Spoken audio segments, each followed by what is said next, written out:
If you hit record to that, let me know. It should be recording right now.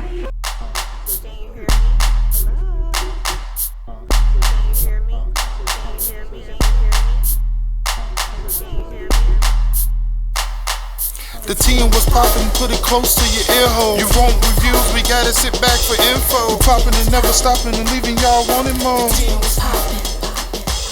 The TM was poppin'. Alright, we ready? Go ahead and spill some tea then. Yeah. Alright, let's do a quick little roll call because we got a lot to unpack today. On my right, we got The truth. We got the truth. And your girl, Delightful. Delightful. That it is. And we got Bandana Riri right here. I meant to take I'll this be back. fucking thing off. Doing. And the host of the show is SBZ, baby. What up, Beezy. BZ? What's Hey. up, BZ? What's Get up? it popping. It's good to see y'all. It's like, it's been a while, hasn't it? Yes, it has. Yeah, it's been a little minute. For sure, but the streets need us right now, so we back at it. That it is. Y'all want to get into some news? Let's do it. Sure. Alright. One big thing that we missed was that beating of Tyre Nicohls. Mm-hmm. And, a month went by now. And, it's not in a news cycle as much as it was. Mm-hmm. Just yesterday, the policemen, they all pleaded not guilty to this beating. Right. They come into the courtroom, they all wearing matching black mask. Really.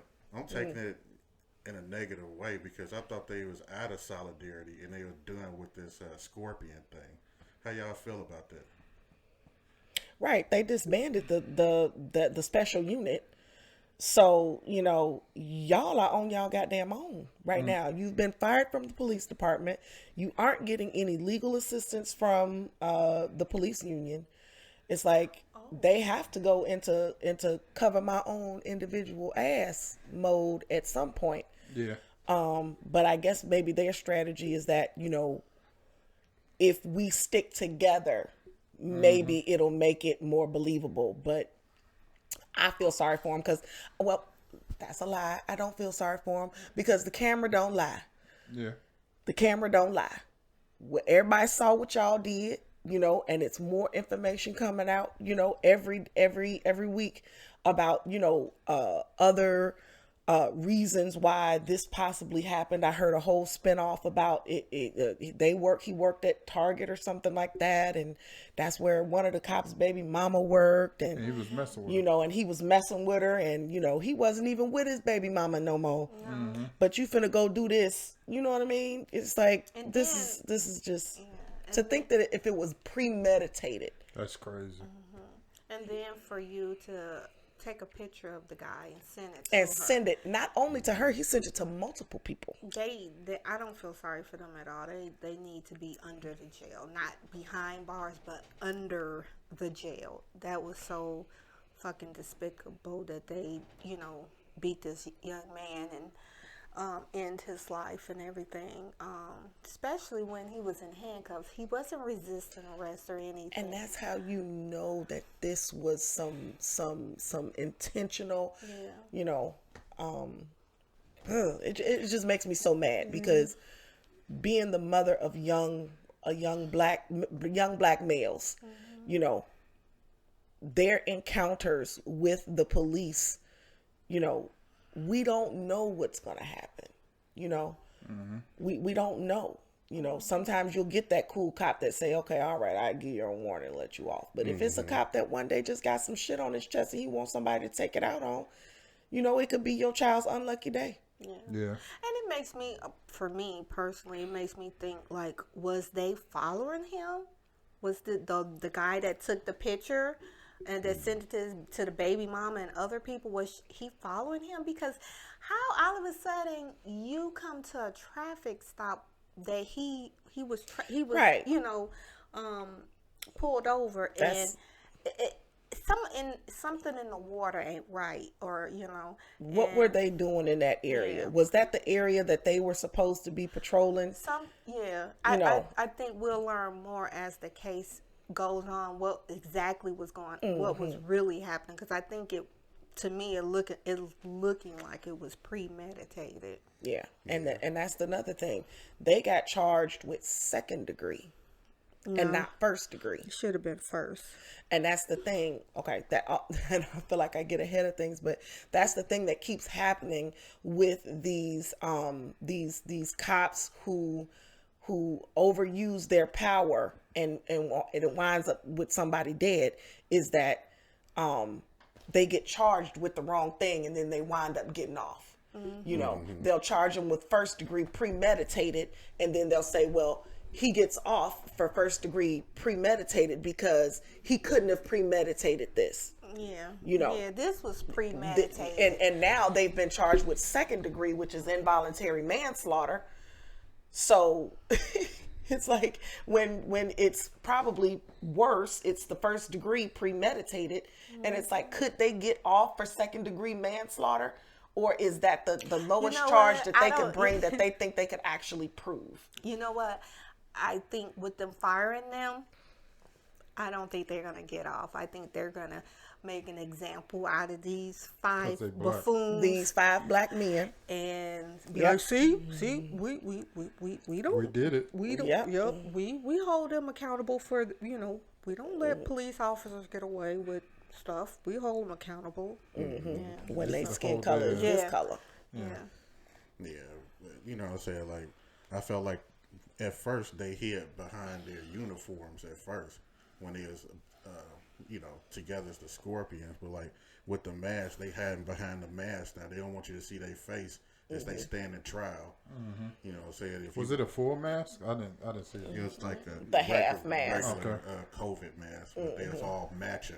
Okay. And it's like, I thought What they are they, a disbanded. gang? Yeah, it's like, I Like thought a they gang. disbanded. Like, I ain't They trying disbanded the Scorpion unit. Yeah. Yeah. But I mean, we'll see what happens with that. But you know what I'm saying? Like, they supposed to go back to trial in May, I believe. May 1st. Yeah. Okay. Well, yeah. But yeah, if we done with that topic, Yeah. we can move along. Suburban school worker Vera Lydell charged with stealing $1.5 million worth chicken wings. God damn. That's a You lot. know what? I Black people strike again. When I saw this, I was like, I think that was my old lunch lady. Because I went to that school. Yeah, that's right in our backyard. That's in Yeah. Harvey. I was like, I think that's my lunch lady. I really do think that's my old lunch lady. Yeah. So maybe this is an ignorant question of me, She ain't but $1.5 million. what the hell? Was she selling it, or was she Yeah, like she was getting selling it? it. Selling it. For She cheap. was selling it. For Yeah. cheap too, to get it off. Really?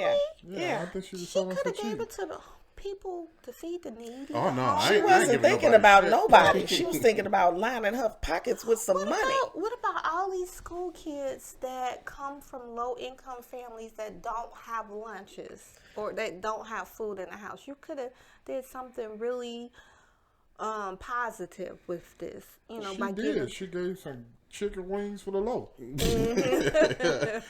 That's everybody how ain't they gonna hood get shit. on the Everybody. low. She need to be thrown man, under y'all jail. know- She y'all ain't know Robin Vera got- Hood now, Yeah. stealing from the poor to Right. stealing from the rich to get to the poor. Yeah. You know what Y'all I'm know saying? Vera Like, got them cheap wings. Yes. How do you get Y'all a need some 1.5 million? it She technically, did it over a period Of of like time? 10 years. Oh, It was that long? And the funny thing about it is that wow. they don't even serve chicken wings in schools because it got bones in it. So she was making so up. this should have been, Noticed flagged a long a time. long time ago. Yeah. But that just lets you know, Harvey has been involved in all kinds of corruption. So there's corruption on the level of the school. Whose job is it to oversee this? to see who's ordering what and Well, maybe she was giving those guys a break. kickback. Yeah, They were too. getting a was kickback some too. They good was chicken in on it. wings, They was too. all in on it. And Period. then somebody above them say, you know what? This don't look right. Mm-hmm. $1.5 million worth of We chicken don't wings. even serve chicken wings, to these Jesus. yeah. What they doing ordering chicken wings over in Harvey? Exactly. That's a shame. Yeah, I want to know what she was doing with that money though. I mean, like, it didn't seem like she was like caught over in Orland, like where her second house is with Well, the maybe big she was pool. going on You vacation. would know once she go to trial, because if she got a public defender, they're fucking off that money. She fucked it off. Right. She fucked it off. But if- And I pray she wasn't on drugs and I just, hope you know, not. just smoking it up, That's you know. a shame. But you know, this is another one of them conversations. You know, with when you get into any nefarious act in order to make some quick money, you know. Like I always think about with drug dealers. You know what I mean? I be thinking like, you know what, if I was a drug dealer and I made it that big, it was like, shit, I would get out. You know what I'm saying? Before I got caught. You know what I mean? And I'm thinking the same thing with her. It's like, why didn't she ever, like, why wasn't there ever a point where she was like, you know what, I'm out?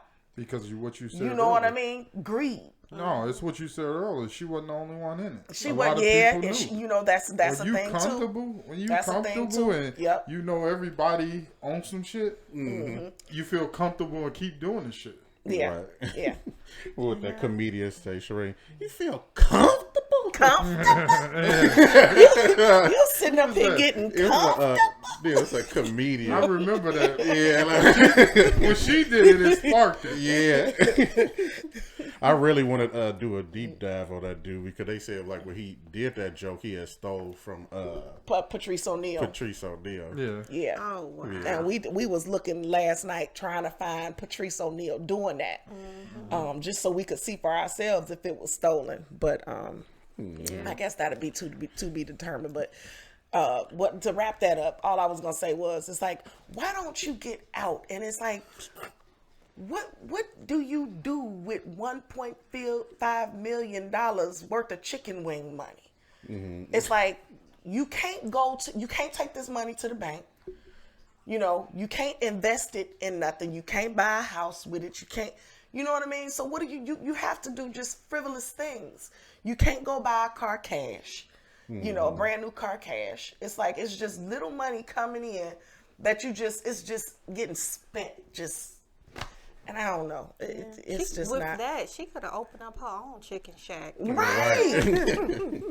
She could have been, what's her name? Verda Chicken. She could have went legit. Yeah, she could have went legit. Definitely. But she stayed streets with it. It's like she probably had other little hiccups like shipment problems, stuff like that. And she like, you know what? One more thing. Price of the brick going up. Just like the wire. It's like, God damn it, my phone bill behind. I'm gonna have to steal these chicken wings again. You know, this the last time though. This the last time. And it's never the last time till you get caught.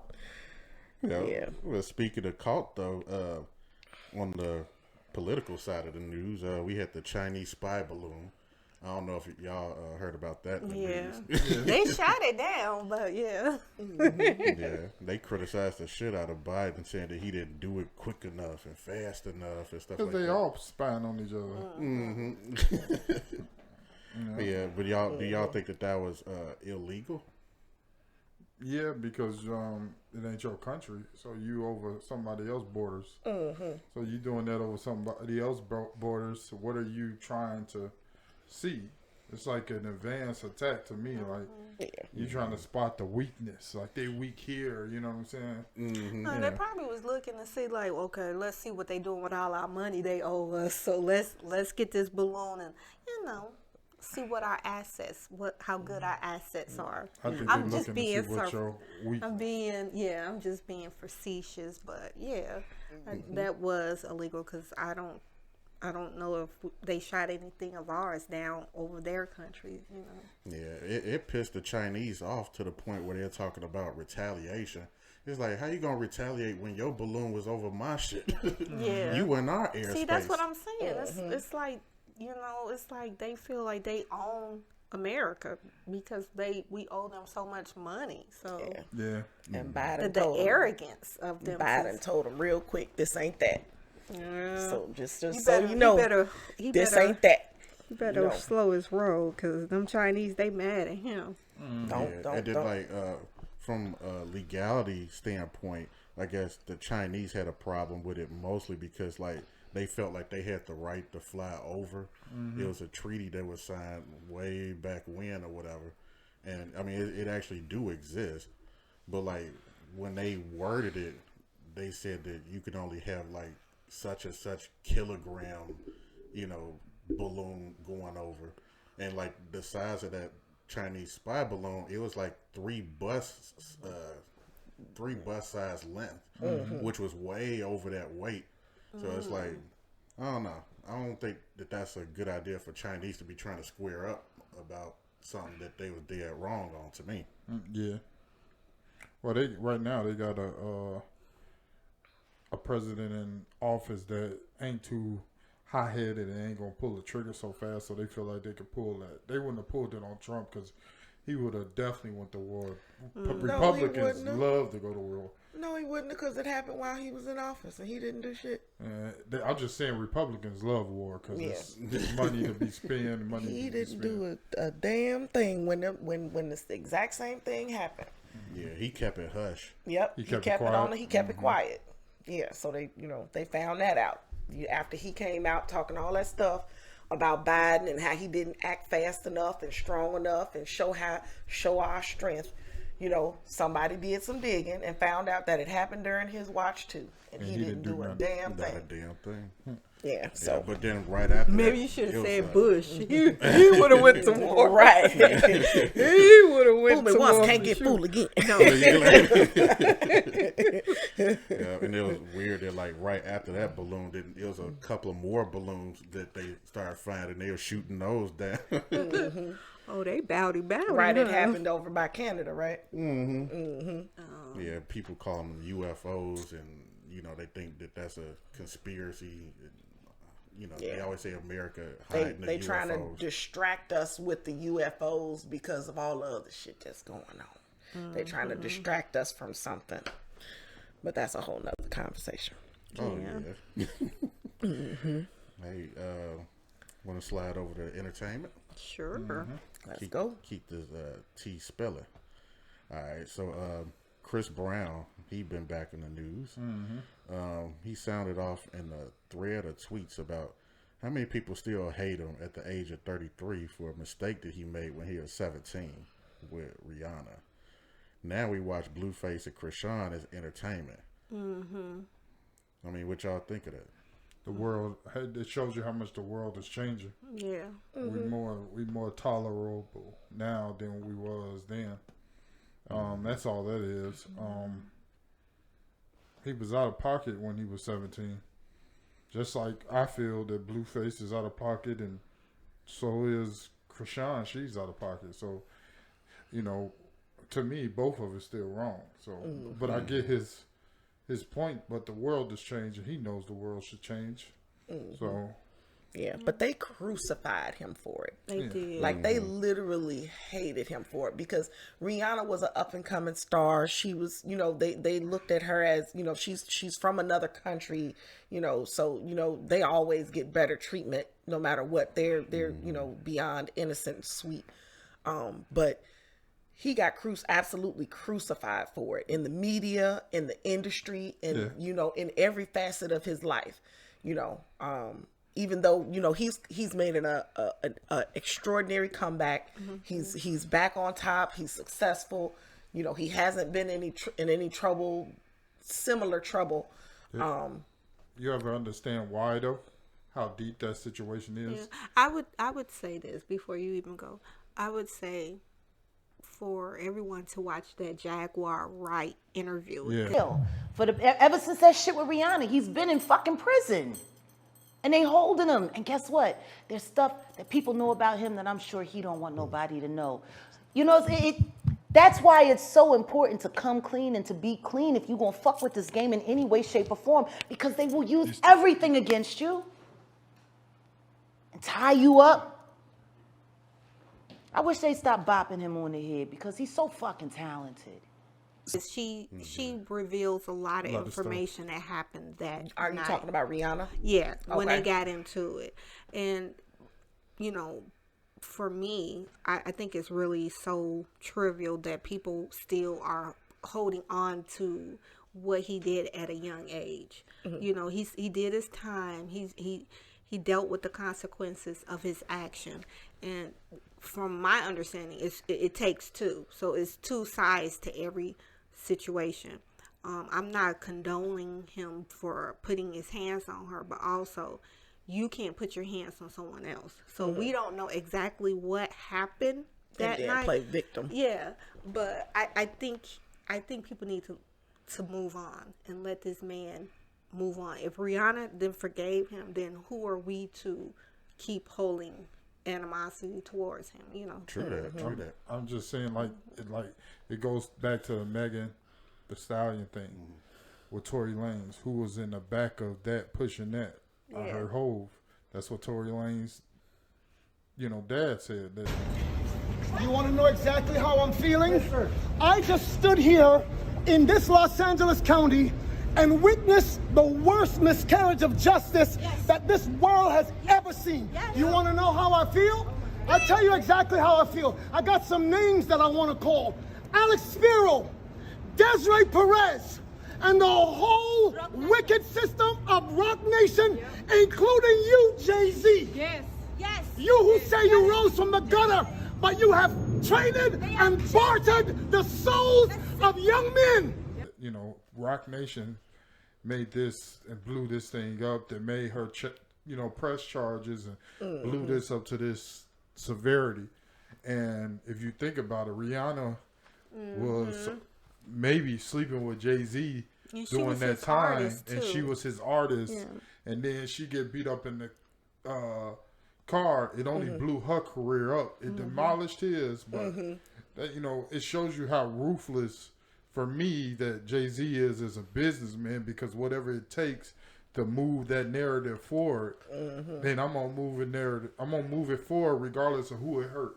Yeah. You know what I'm saying? And you could tell, Jaguar, she touched on a lot of crucial things when it comes to, Jay-Z and all that. Like, she an industry snitch to me. Yeah, she is. She is. But she just telling the truth of what she experienced. And I think she mentally fucked up right now over all the things she has witnessed.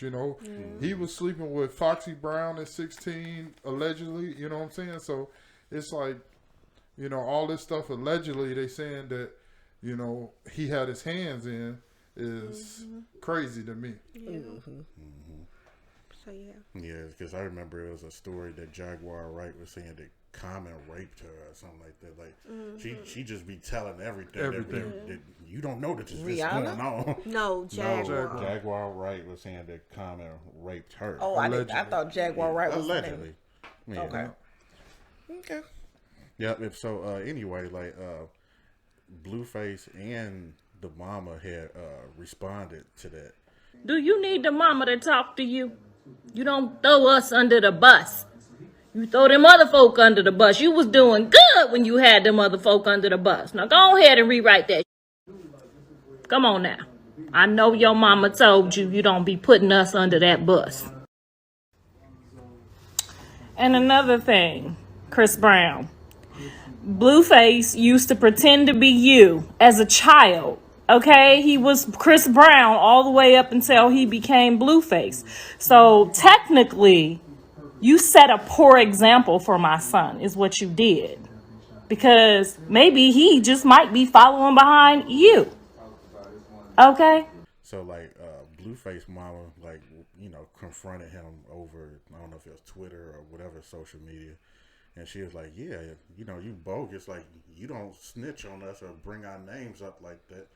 And, I'm saying, like, for you to be saying anything, it's like when you first came out in the industry and stuff like that, Blueface, like you was his mentor. Like he thought he was Chris Brown. So basically, he learned from you. Yeah, that was her statement. But, and then like she need to shut the hell up. I'm sorry. She needs to shut the hell up. No, he did not learn from Chris Brown. He learned from her. He learned from you, like he said in all his other interviews and even on the show. So you need to shut the hell up. You know. But Yes, ma'am. I know she's trying to protect her child, but that whole situation is so dysfunctional because one minute you love him and the next minute you hate him. You spilling dirt Same on him shit he too. dealing with Krishan. You spill a lot of tea on that situation within 100%. yourself. You're supposed to be the mother. You know what I'm saying? A lot of stuff as the public, we should not have access to know about. So you put a lot of your business with your son out there. Yep. And then for you, she need to shut the hell up. I'm sorry. Yeah. And then when Blueface, when he responded to him, like he pretty much said, like, you know, Chris Breezy, beat the Yaki. What's happening? Cuz look, check it out. I understand the frustration, fool. You know, for me being in the situation. I'm not even gonna trip on you because the message you trying to send is way off. I get it, you know, bitch hit me. It's funny, I hit her back. It's fuck Blueface, so I totally get it. That'll be the most irritating thing ever. But you gotta stand on it, cuz. Like, if you beat the bitch up, shit, you beat the bitch up. Like, oh God, like, you scared to, like, yeah, like, I get it, you on some R&B, you don't want to be seen as R&B, but, oh God, you beat the Yaki, you gotta, hey, I beat my bitch up, man. I ain't finna come on here and be like, well, Chris Brown did it 16 years ago, and you guys let him still like perform at the BET Awards, and I'ma sound like a square, cuz. That's what I'ma sound like. My last opinion is, cuz, you beat up the wrong bitch. Oh God, you got a bad judge. Like, you feel me? We didn't all get the same judge, cuz. Oh God, I got a bitch. You feel me? She gonna fight back, so I'm gonna get less time. You hear me? You beat up you beat up the wrong bitch. You beat up the bitch that just performed at the Super Bowl, nigga. Like, it's like you smacked the bitch that, you know, do the Super Bowl stuff like that. Like, I smacked. Well, he said I beat my bitch up because, and it's like y'all was probably cool with it because y'all seen her beat my ass. Mm-hmm. So I mean, you know what I'm saying? Like, he didn't really have that much sympathy for him, and kind of felt like he was a crybaby for even bringing his name up. I think in a way that's true, but at the same time, you know, it's a valid point that he brings up due to the world changing. Mm-hmm. Yeah.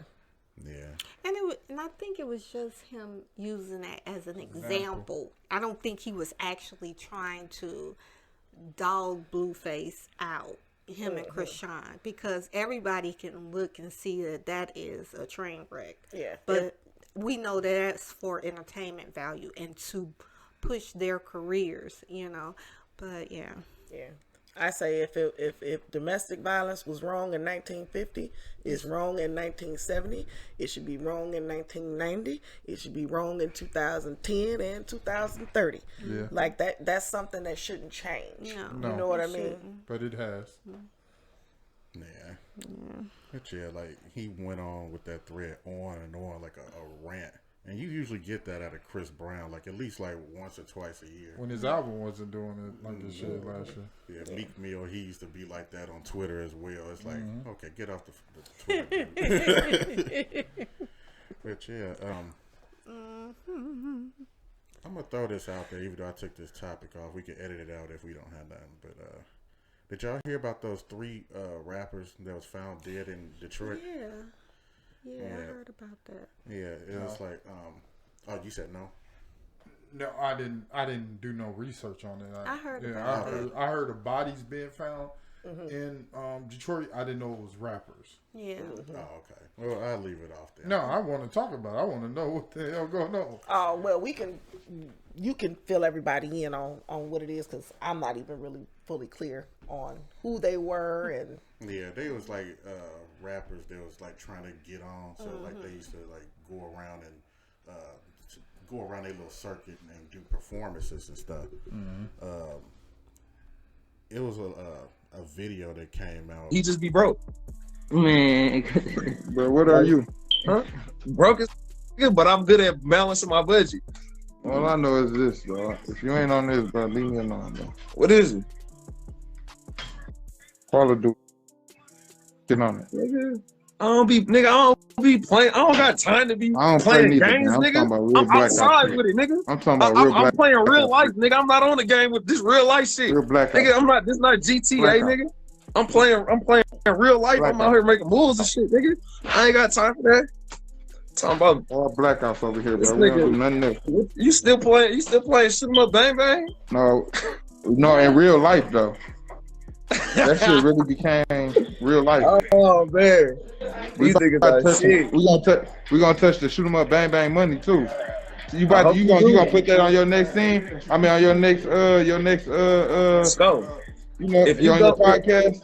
Bro, if you go up, nigga, if you win, nigga, I'ma just be a supporter. You can do the bang bang shit. I'll be telling people about the bang bang shit. You'll be Supreme, right? And I'll be Ja Rule out there singing and dancing and shit. Like, hey. Bro, see, that's why everything go left. Every time, bro.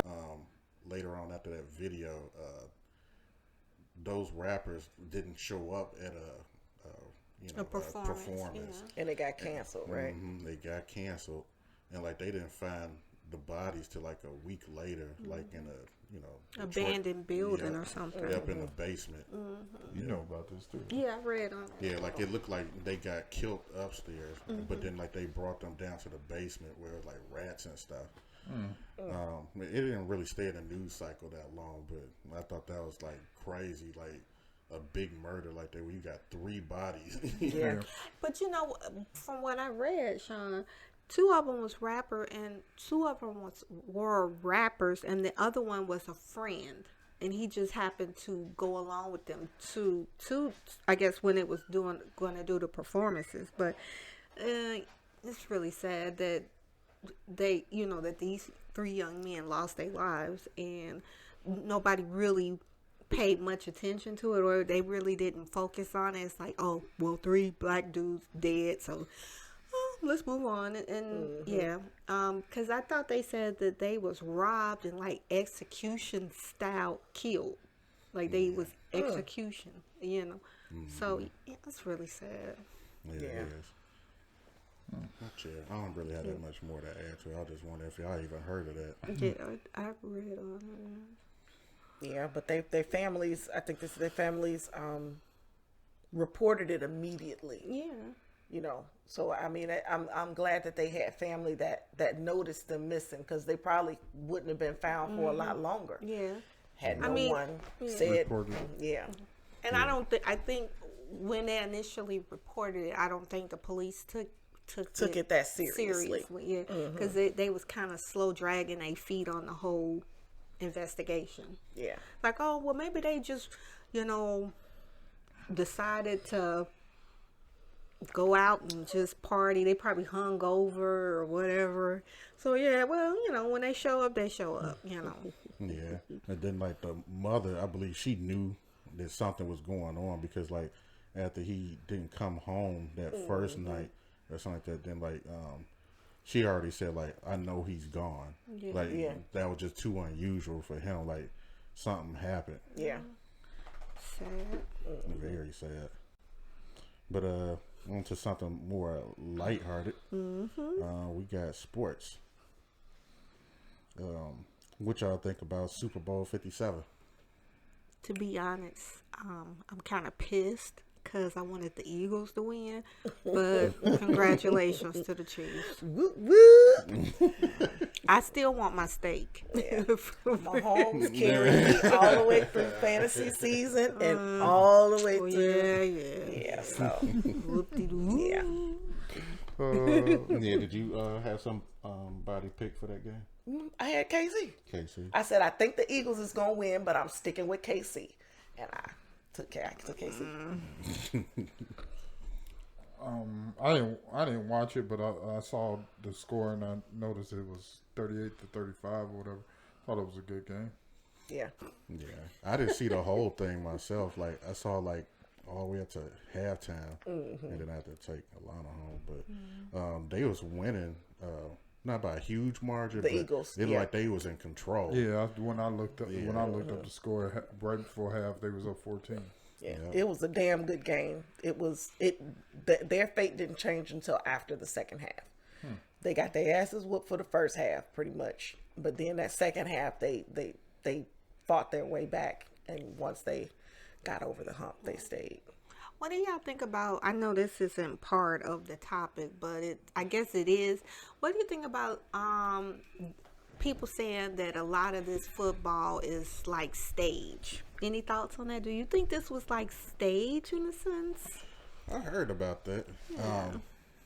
I saw that it was like an online score that came out or whatever.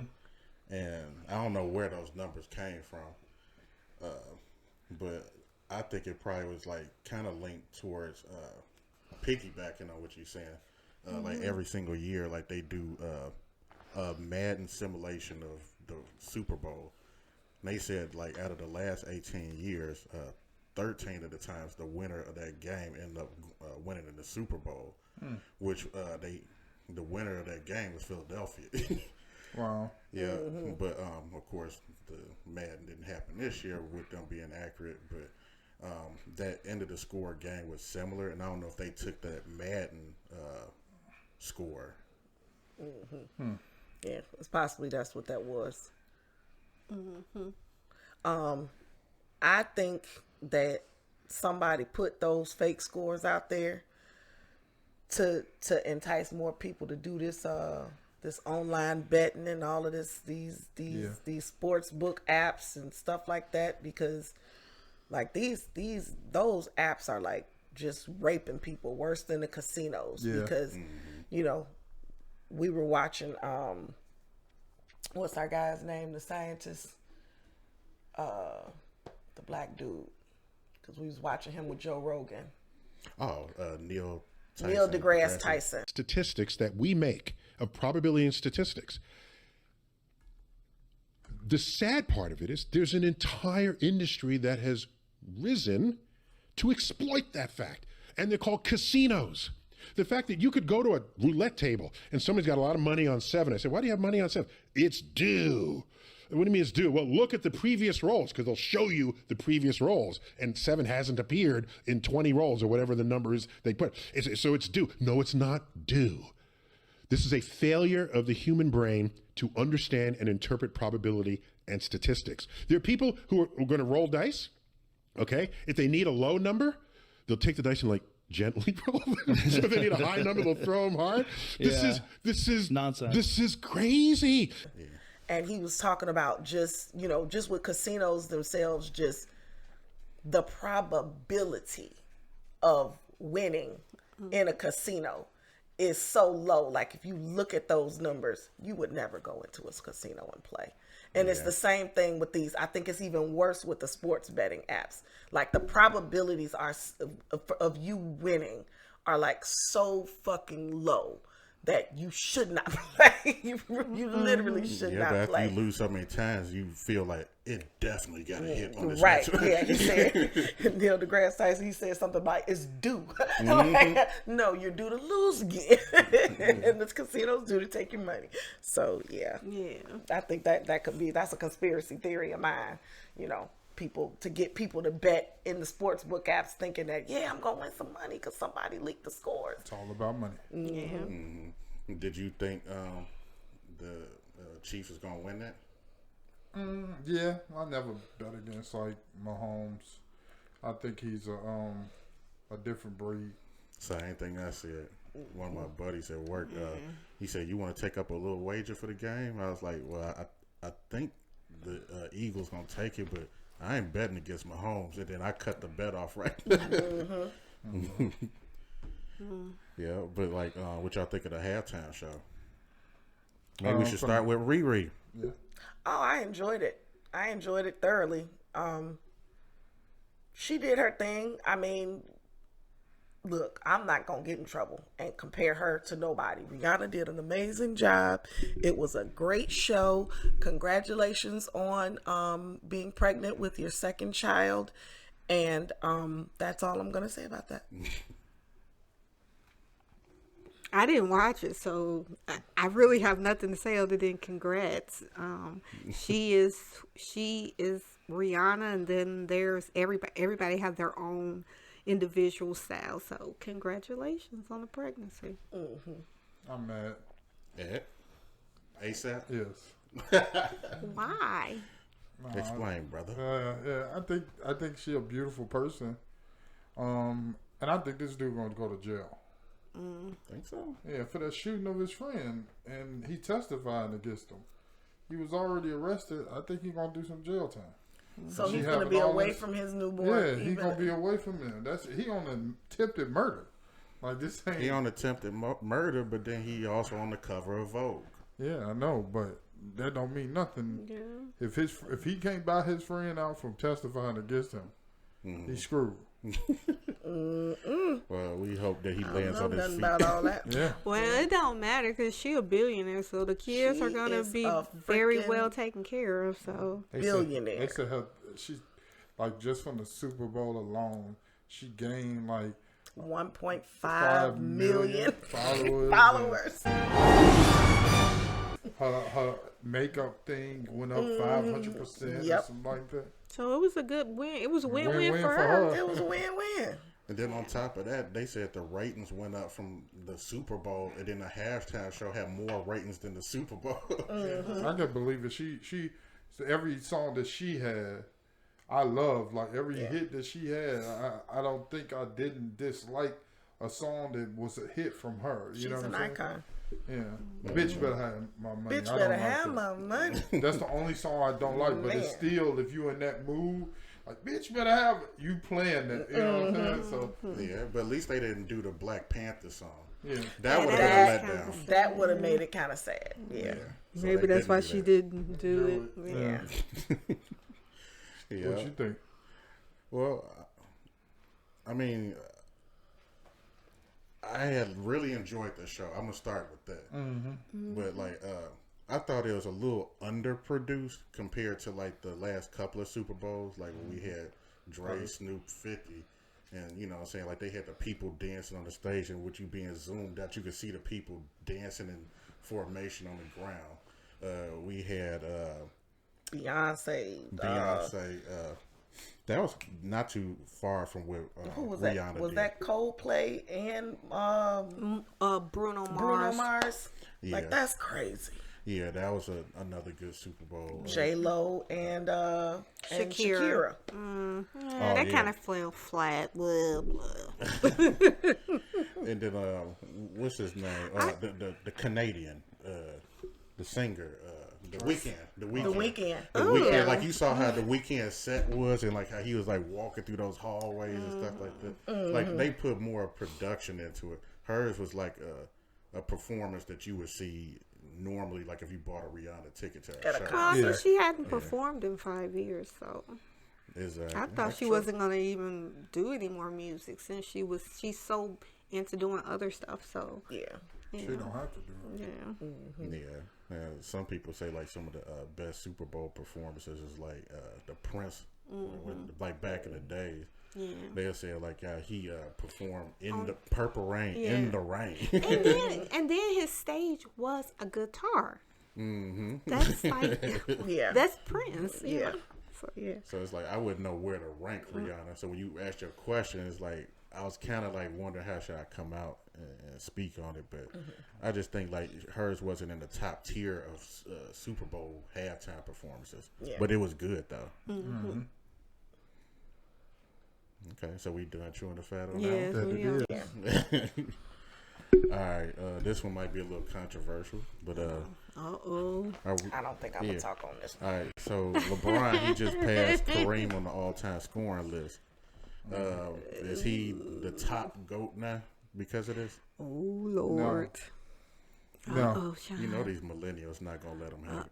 No, like he definitely gonna be their GOAT. I think he the overall best player to ever play the game, but he's not the best to ever play the game. You know? Huh?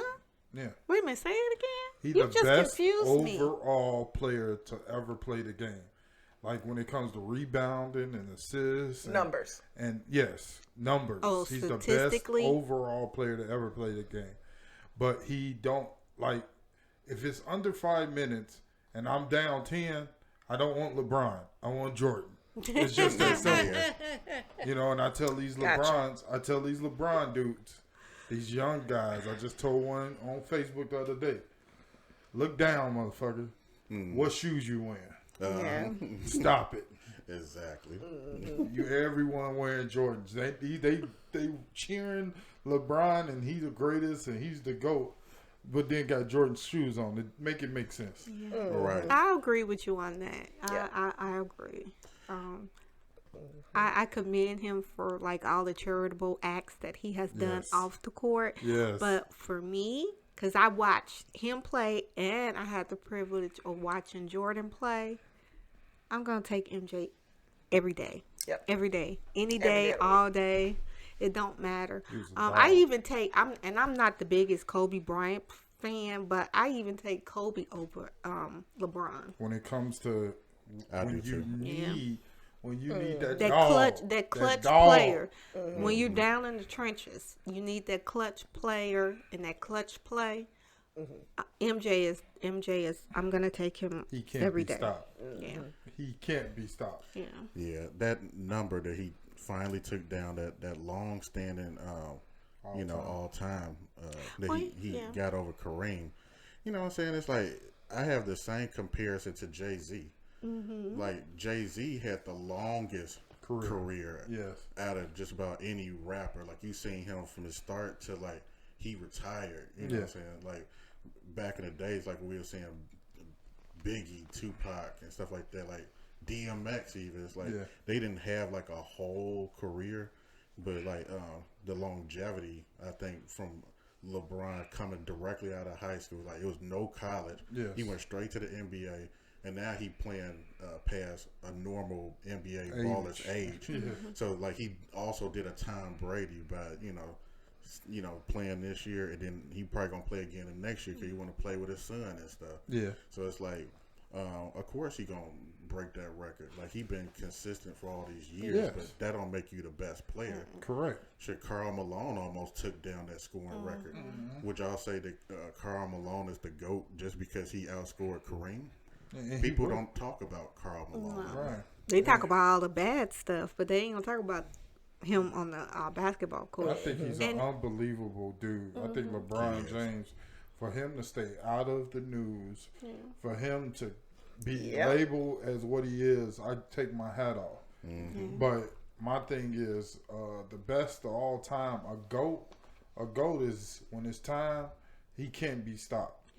Kobe had that dog. Like everybody knew that if he had the wheel, they was winning. If you going off his wheel, they're winning.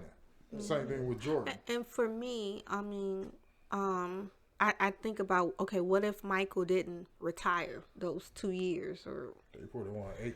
Okay, and I know a lot of people say, "Oh, it doesn't matter about the rings. It matters about him scoring." Not true. That's not true, because if you think about it, Michael Jordan stayed on the Bulls his entire career, even when they was good and when they was bad. He took the hard knocks with the team developing and becoming a better team. LeBron, the only knock I have on him is the fact that you left Cleveland to go to Miami to play to get that championship. And then you left Miami when things went south there to go back to Cleveland. And you got the championship. Then you say, "Oh well, you know what? I'm leaving Cleveland and I'm gonna go to LA." Come on, LA. So. For me, it's a lot of inconsistency. It's like, I get it, times are different, everything is different, but I respect MJ so much because he stayed with the Bulls no matter what. And they had some stuff going on behind the scenes that we wasn't privy to knowing, but for him to stay there and build that team and build a legacy and a dynasty, I think that makes you a GOAT over anything. Yeah. That's my opinion. Yeah, and like I was looking at the points that LeBron was scoring and stuff like that. Like the amount of threes that he made compared to Jordan and all the other people on the scorers list, it's like, and then you add them extra years that like a lot of players would still be playing ball in college. It's like, yeah, it's like no shit, you're gonna take down the scoring record. Right. You like the kid that's at the game room all day putting quarters over and over in the game. You gonna take down the high score eventually. Eventually. Yeah, eventually. Because you got so many chances at it. But no disrespect to him. No disrespect. I think got he all the is- respect in the world I for think him. he'll go to many. Yeah. I think he is a very good. I think he's a great player. He's in my starting five. Yeah. Yeah. And like, yeah, but like, I just hope that they stop comparing him with Jordan and then start comparing him to Magic Johnson. But that's what he wants. Yeah, who he's really like. But no, that's it's like what he would be the best version of Scotty or best version of Magic. But that's what he wants. He wants to be compared to Jordan. He wants to. Because Jordan is the best. Who wants to get compared to the second best? That's it. Like, yes, that's it. thank you. I told him it wouldn't be no LeBron if it was never a Jordan. Right. And then there would never be a Jordan if there was never what's his name? Oh gosh. Kareem Abdul-Jabbar. Nah. I was gonna say Dr. J. Dr. J. Okay. Yeah. And then Bill Russell. That was good. Yeah. Yeah. See, I know my little I would be, sports. if I was LeBron, I would be happy to just even be in that conversation. Period. For my name to be in that conversation, being compared to Michael Jordan. You know what? I don't need nothing else. But that's what he wants. I don't have to be, you know what I'm saying, greater than him. I'm just glad that my name floats around the same way as his does, you know. But that's what he wants because after he won it, he said that he's the GOAT. He made it known. He can say it. I'm the GOAT. Well, okay. There'll be no argument. You to go to this century or this generation, but not ours. Yeah. Not ours. So yeah. Okay. You want to go on to the next? All right. Sorry. We gonna move over to what's popping, TV and movies. What's popping? All right, so we got a movie to review. Spoiler alert, but like we have reviewed The Reading by Lee Daniels, featuring Monique, who has been out the main circle for a while. It's a scary flick. Or would you consider it scary or like a suspense? A little bit of both. It's a thriller. Yeah. Yeah, it's a little bit of both. It's a thriller, drama, thriller. You know. Yeah, it's a little bit of both. Mystery. It was shocking, you know. I ain't gonna get into it just yet, but Yeah. Do anybody want to start?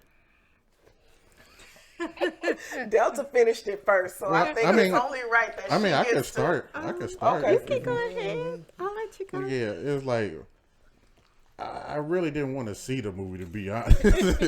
But then the way how y'all was talking about it, it got kind of like, all right, it may be, you know, something good. And when I started watching it, like I was negative, right? And I was like, oh shit, bad acting. Monique is a little bit too happy right now, like with this white man. She's like, all right now, baby. And, you know, she want to read the baby a story. Yes. And I was like, oh, what the hell is this? And it was like the way how she was like kissing on her husband, stuff like that. It seemed almost like a Cialis commercial or something like that. Yeah, so I was like, oh man, this shit about to be really bad. Seeing her overly happy like that. Yeah. But then that home invasion had happened. I was like, okay. You're not going where I thought it was. Yeah, it is like with the home invasion, you know what I'm saying? Like, it was some parts of it that was phony, and then other parts I was like, damn. Yeah. What y'all think about how it kicked off? Yeah, it was kind of cringy watching her with her spouse. It's like, ooh, I just can't. I can see her doing a lot of things, but being with a white man, not one of them. I mean, I just feel like Monique is the righteous woman, the black power, black couples, black love. But I was kind of sad when they showed the home invasion, and oh, the poor baby being drowned. And I was like, why they had to kill the kids? Yeah. Why they gotta kill the kids? Okay, kill the husband, beat her up, but why you gotta kill the kids? Right. And I was like, oh, I didn't like that. Yeah. But then it's like, when you go further deep into the movie, you be like, no, this bitch did not. No, she did not. I did not. I'm just gonna be honest. I didn't expect for her to wind up doing what she did. That threw me for a loop. I'm like, what the hell? Her acting was on point. I'll give her that. Everybody else, it was like, oh, they was terrible. Like, it's some of the things that they was doing. I'm just like, did they not see like any type of scary movies? You never leave the door open. You never leave it unlocked. You always find a good hiding place, and you never leave the hiding place. And they did all three. It's like, what the fuck? Was y'all cracking up? Like, I mean, even though it's a killing of the kid, right? It's like, was y'all cracking up like when the daughter was in her bed and then like the intruder came into her bedroom? Why did she turn the other way? Yeah, I was like, she's a butt. Like, if somebody come in your room, she looked up at her headboard instead of turn her head the other direction where you can see like the whole room. I'm like, you got view of the whole room if you look this way, but if you turn your head that way, you looking at the headboard. Right. But she was so engrossed in, texting. A millennial death. Yeah. You gotta think about it. In reality, it was Monique. So when she turned her head, you know what I'm saying? Maybe I didn't. That's a good way to think about it. Yeah, that's she what probably saw her mom. That was a like, clue. Oh, okay. That was a clue to the audience that we didn't catch. So I was like, at first I was thinking like you did, and then I was like, oh, it makes sense now. Like, you know what I'm saying, like. The screaming and you know what I'm saying, it would have been more like, you know what I'm saying? Because even the little was it a boy or girl? Boy, Kyron was a boy. Even him, like when he initially, he wasn't screaming like really screaming. He was like, what are you doing, man? Yeah, oh yeah. She was a dirty bitch to do that. I'm sorry. See, I was like, Delta was like, hey, Shireen want us to watch this movie, and I was like, what is it? It's Monique, and I was like, damn it, Shireen. And then I was like, I was like, what is it about? And she's like, it's about like a psychic come in and read it and stuff. And when she said that, for some reason, it really took my interest. Like, oh, that seemed like kind of interesting. Somebody come kill a family and a psychic come in and read it. Oh, that seemed kind of interesting. So what Delta told me made me interested in watching. So I was like, yeah, let's go on and watch it. So we watched it immediately, and when soon as it started coming on, I was like, God damn it, they couldn't get no better actors. Like that's what I thought. I'm like, who is these no-name motherfuckers? And then that first scene of her doing, it's on BET. And then the first scene of her doing that and everything, and it's like in my head, I was like, Monique is Monique, and she, deserves Oscars for the shit she has done. So I know her, even though they are terrible, I know her acting is gonna be on point. And then for her to switch the switch and all that shit start going like that, I'm like, like, this is pretty fucking entertaining. Yeah, this bitch is crazy. I mean, I would have been like, when she started putting the codes in to lock everything, I was like, oh hell no, let's overpower this bitch. Take her down. They was like, what are you doing? Why is she locking all the doors? Calm down. I'll talk to my sister. No, what is she doing? She should let us out. Like, no, this is the time you start grabbing anything you can, knocking upside her fucking head and getting out of there. And that was a big ass house. Why they asses couldn't find a decent place to hide? Thank you. Jesus, have mercy. Now, okay, I'll go back to the beginning. So, seeing the opening scene, right? Seeing Monique come in, must be upper middle class, home. I don't know, she's coming in from the grocery store or from work or whatever, getting ready to start dinner. Just the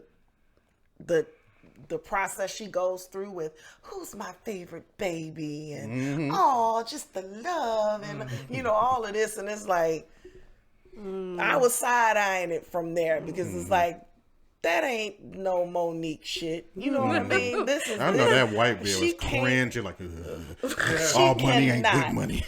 Be this person throughout this whole goddamn movie. So, the person whose room is clean and all that. You know what I'm saying? Who's the favorite? The person whose room is clean right now. I love you, baby. I love you, baby. Give mama some sugar. Go upstairs and get ready to get in the tub. That's what I was like. That would, if she was to be with a white man, it would not be him. He would not be. I got something for you later. Right. All this shit. That's I'm like, like, Cialis commercial to me.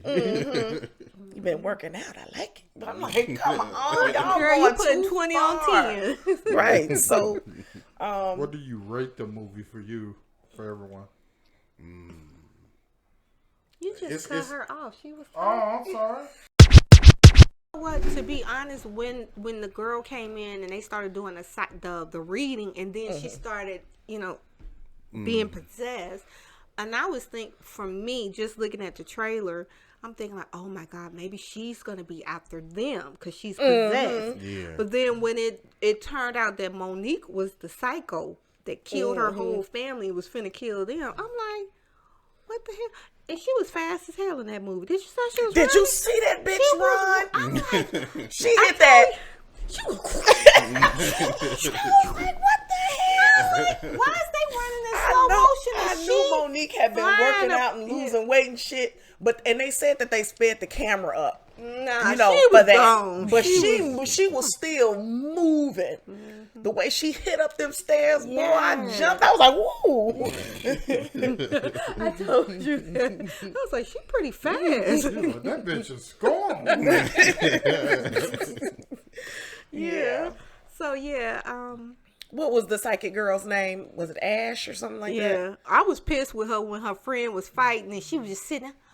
Oh, yeah. And you watch your friend get killed. That's the thing. Both of them. It's like it's so many parts in this movie that need to be discussed. Yes. Like, ever since the shit started, okay? So the first person to get shot was the boyfriend dude, right? How did he survive? He got shot at point blank fucking in the range chest. in the chest with what looked to be it wasn't a 22. What's up from that? Like a 38. 38. Yeah, 32. 32. Something in that range caliber revolver. Yes. You know what I mean? And he still managed to survive to damn near the end of the movie. But when it with a gun, a bullet, a point blank range gunshot wound to the chest. First problem, Lee Daniels. First problem. First problem. That wasn't even the first death, problem. though. The first problem was Monique and her husband. That was, Yeah. for me, that was first problem. Yeah. And I'm not against interracial relationship. Fine, if that's what do you? But he could have cast somebody. Because it's a black movie. If she killed a black dude, like if she was married to a black dude, I think the audience wouldn't. A black audience wouldn't be drawn in to Monique so much, but because it was a white dude, it kind of like, oh, okay. We looked at it like, but he could have been a little bit more. That guy looked like he was a nerd. It was just like commercial. Yeah, Cialis. It was like Cialis commercial. Where did they find him at? They could at least got somebody maybe just a little bit more. All of those actors were like no-name people that he put around Monique. Yeah. Right. Besides Monique and I'm trying to make sure that if that's her name, Ash. Was that her name? The psychic in the movie? We'll look that up. Yeah. But her performance was great during the seance. Yes. Then she during the lost seance. After that, the writing is horrible.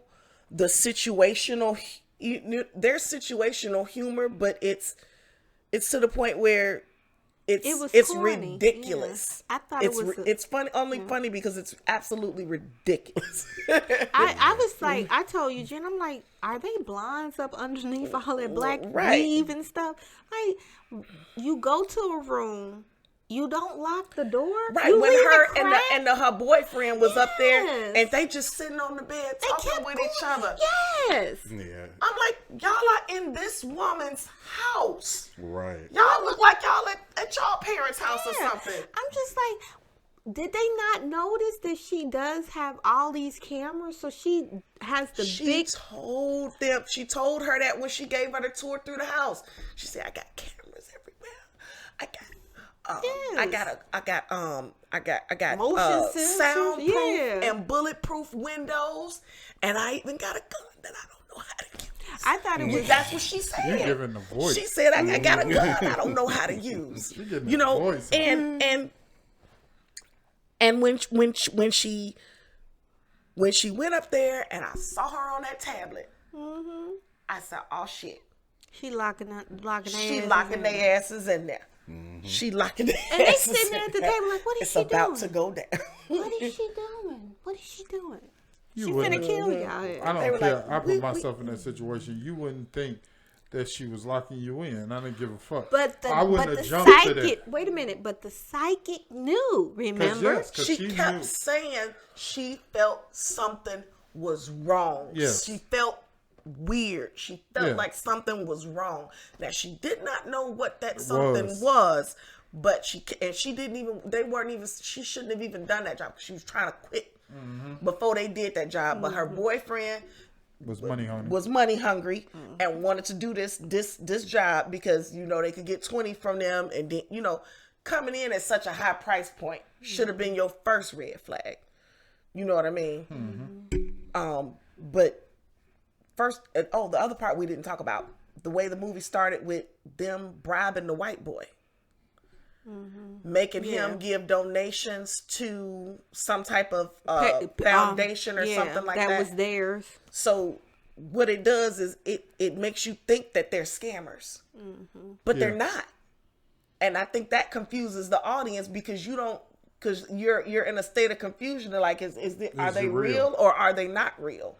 You know what I mean? But I think, in a sense, her boyfriend, they were trying to paint the picture of her boyfriend not being so innocent, so you won't feel so bad about the deaths and all that type of stuff. Like for them to, like you said, for the audience to think they're scammers, so you won't take what's fit to take place so hard. You know what I'm saying? So you have to paint them in that picture of, they was kind of bad people and she just killed bad people. Yeah. Because I think they're gonna make a part 2. Yeah.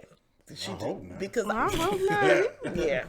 You better knock on some wood. The way she looked in that camera at the end, that end scene, Yes. the way she looked in the camera, she said, or was it? Is that what happened or was it? It was. Man, please don't make one day another one. we should do the pod like while we watching the movie. Yeah. Because I was fucking cracking up. Like I was laughing. when it first came out the bag that Monique is crazy now, right before she started running at people and stuff. And then like when she had them in the kitchen area and like they wanted somebody to go ahead, they sent the white boy. Yeah. And like he was like talking out loud and stuff. It's like dude, it's like she can hear you. Like the whole house is quiet. He talk like I was like I would have shot his ass through the wall. I was laughing when she was walking down the hallway. 1, 2. I'm like, so what is she? Freddy Krueger now? Freddy's coming for you. I'm like, what the shit? Yeah, then she said, "This is Emma." Right. Okay, this is another jump around. Oh my God. But did y'all notice in the closing credits that Monique had played 3 different characters? Yeah. Yeah. Well, her and her husband were executive producers on this film as well. Right, but she played 3 different characters. Yeah, I know. Miss Emma with her last name, Emma with her last name, and then Emma. She played 3 different characters. Split personality. So I'm guessing it shows that she had split personalities, like 3 different personalities. She was like, "You killed your kids." She's like, "I don't care no goddamn about them kids." Fuck them kids. He the one wanted them kids. I didn't want them. I want them kids. Like, oh, she a cold-hearted bitch. Dirty old heifer. For a low-budget film, I give it an 8. Yeah. I think the storyline was great. It could have been way better written, but it was a great storyline of how everything took place, but it could be written better. Dude getting shot in the chest and surviving so long, like he had no issue. But when he first got shot, she has to pick him up off the ground and all this type of stuff. Like he was struggling to move, and then like 2 seconds later, he was in full sprint mode. I'm like, this is bullshit. At least shoot him in the arm. I told Dutch, at least graze him. Like, you know what I'm saying? Yeah. When she saw the bullet, right? She was on the floor looking under the bed and saw the bullet. Why did she climb over the bed all slow? It's like, and it was squeaking. And I'm like, please kill her. Please, just somebody just shoot this bitch, because this is just absolutely ridiculous. You so yeah, that review that we sent y'all, when you heal, please watch it. Okay. Because old boy went in on every single facet of this goddamn movie. He went in on. You mean to tell me like he went off? And then you know what I mean? Yeah, when she killed the boyfriend, she was like, I don't leave my door open. This dumb nigga left the door cracked. I don't leave my door open. That dead when he was dying, that was over. I'm like, she should have shot him right in the face. Yeah. But Monique, I'm not one for violence, but Monique acted her ass off. Right. Should have hit him in the face. Yeah. She acted her ass off in this movie. Yes. Now, I don't know if it's, what is it, Grammy? What do you get for movies? Oscar worth. I don't know if it's Oscar Emmy worthy or something like that. You know, it was totally, like you said, the storyline. But was great. her performance, her you know what I performance mean? is sells the actual movie itself. I think people are coming to see. So you give it an 8, Troop? Yeah. I'll give it a 7.5. Damn it, you took mine. Yeah, about 7.5 for me. Yeah. For Monique's performance alone, I'll give it a 7.5. It's like I want people to see the movie because I want Monique to get more work. Yeah. I want to see her. She's a really good in actress. movies again. She's an excellent actress. She in BMF. She's gonna be, or she she's is. in it right now. She's in it right now. Yeah, okay. I watched the last I'm gonna have episodes. to watch that. Yeah. I even went to look for some other movies that she's done that I haven't seen. She's gonna be back on 50. Yeah. I just want to see her back on top. That's all. Yeah, because 50 back fucking where she belongs, you know. And I can't wait for her. 'Cause I know she got to do a comedy special, you know. And I hope she don't do nothing messy, you know. I hope she just come out and do her thing. That ain't her though. That's not Monique. Come out and just do her thing, you know. And you could tell this role that 50 got her playing.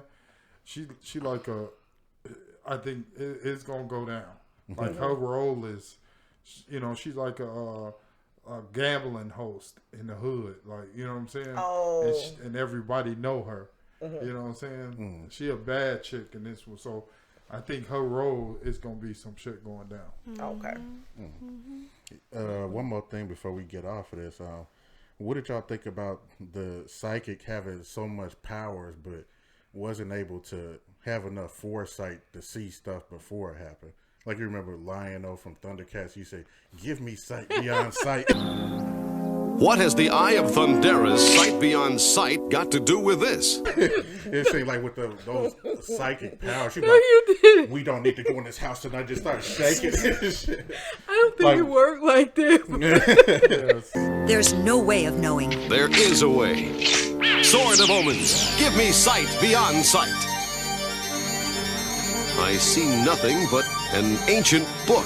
I tried to explain this to him. Did. I still didn't understand it. I wanted to see what they had to say about it. I'm trying not to lie. That's in the future. That's what she was doing in the reading. They she see saw your the future. past. Yeah, she was actually talking talking to to spirits. Yeah. Spirits. So what happened when you go see a psychic? They're talking to the spirit to tell you what is going on in your past. They talking to like your spirit of what you is and your motivation within you.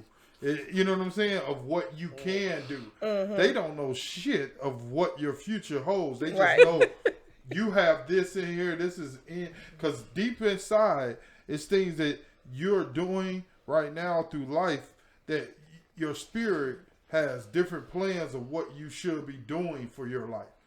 So when they see that, it's about that spirit eventually coming out of you and motivating you to go in that direction. Oh, okay. I thought she was like Miss Cleo or something. You know what I'm saying? Like, call me now. Yeah. I'm still laughing off of the line. Well, give me sight beyond sight. She was just watching the Jetsons. And, really? Yes. The Flintstones. She was watching all the old stuff on Prime. Yeah. That's classic stuff, man. That is, because they don't make cartoons the way they used to. Not at all. It's too much booty shaking and booty popping. It's like, what? Yeah, the characters don't look like real characters. They look like somebody Weird. made this up in their mind. Yeah. All right, we down to our discussion segment. This was brought up, I think, like the last pod or so back, and we thought it would be a nice topic, but I actually like this one. Yeah, let's discuss women getting flown out. Like, does flown out automatically equates to sex? Yes. Whatever. Just Get out my car. Just make sure you give me my fucking confirmation number. What? Ain't no confirmation number. What you mean? Ain't no confirmation number. I cancel the flight. I cancel your flight. Buy your own ticket. You make sure you on the cheeks. Nah. Yeah. It's your bag. I ain't in your bag. Here, your bag right I here. came here with nothing. Are you serious? Cool. Go. I'm dead serious. You ain't want to give me no cheeks? You got a deal. Nigga, you're lame as fuck. I'm paying for your ticket. Because you can't get no pussy. I'm saying you gotta go. You gotta go. I'm not paying for your ticket. I'm not paying for none of that shit. Explain. It's just like if you invite a guy over at 12 or 1 o'clock, to me, that's suggesting sex with that guy. If you're getting up at 12 or 1 o'clock and they like, what you doing? Nothing. That's what she's going to say. Yeah, you want to come over? Okay, yeah. Yeah, what you got in mind? We ain't finna watch TV, motherfucker. You know We what I'm saying? not? I thought we was. So it's just thinking I'll slide through. Yeah, right. So that's that's in a man's mind. If you strike out when you go there, you're a failure. You spending money on that flight or whatever. She's staying with you and everything. That's some kind of sex is going on at some point. That's just my feeling on it. Yeah, I mean, I've been hearing women say, no, that's not an obligation. I almost want to get irritated by hearing a female's perspective. So do one of y'all want to pick that up? Please. Well, I'm going to let Shireen handle this one. I think that, a lot of what these females these days, and I can't really speak for them because these are not females from my generation. No.